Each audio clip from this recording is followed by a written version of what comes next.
নমস্কার বন্ধুরা, আশা করি আপনারা সবাই ভালো আছেন। আজ আমি বানাবো আলু পোস্তর রেসিপি, নিরামিষ। তো এটি আমি কিভাবে বানাই চলুন দেখে নেবেন। সম্পূর্ণ নিরামিষ আলু পোস্ত।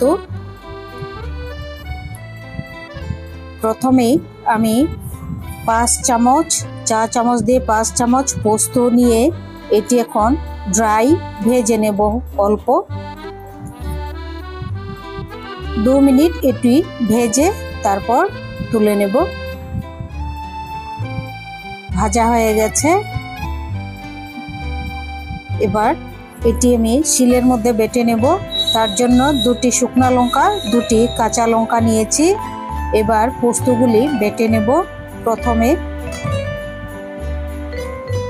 অল্প একটু পরে জল দেব। এবার কড়াইতে সরষের তেল দিয়ে দিচ্ছি 2 চামচ। সরষের তেলের মধ্যে দিয়ে দিচ্ছি 5 ফোড়ন। 5 ফোড়ন ভাজা হওয়ার পর দিয়ে দিচ্ছি 5টি কেটে রাখা আলু। আলুগুলিও বেশি ভাজবো না, হালকা ভেজে তুলে নেব। দিয়ে দিচ্ছি 1/2 চামচ লবণ। হলুদ দেব না, আপনারা চাইলে হলুদ দিতে পারেন। আমি হলুদ ছাড়াই এটি রান্না করব। এখন দিয়ে দিচ্ছি আলু ভাজা হয়ে যাওয়ার পর পোস্ত বাটা, কাঁচা লঙ্কা বাটা দিয়ে এবার 3-4 মিনিট এটি ভালোভাবে কষিয়ে নেব। 3-4 মিনিট কষানোর পর এবার দিয়ে দেব পোস্তর বাটিটা ধুয়ে অল্প একটু জল। এই যে, আর জল দেব না। এখন 10 মিনিট ঢাকা দিয়ে ভালোভাবে সেদ্ধ করে নেব। এবার ঢাকা দিয়ে দিচ্ছি 10 মিনিট। 10 মিনিট হয়ে গেছে। দেখুন কত সুন্দর হয়েছে।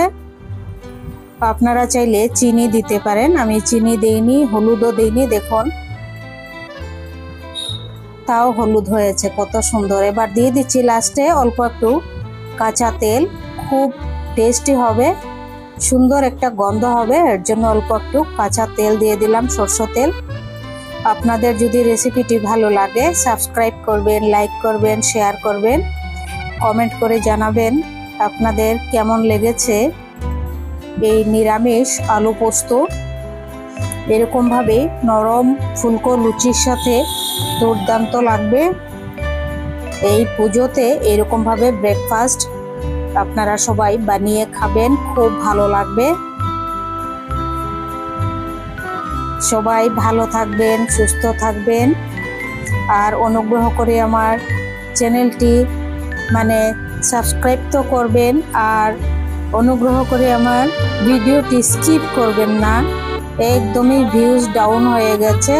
স্কিপ না করে ভিডিওটি সম্পূর্ণ দেখবেন, আমি খুবই উপকৃত হব।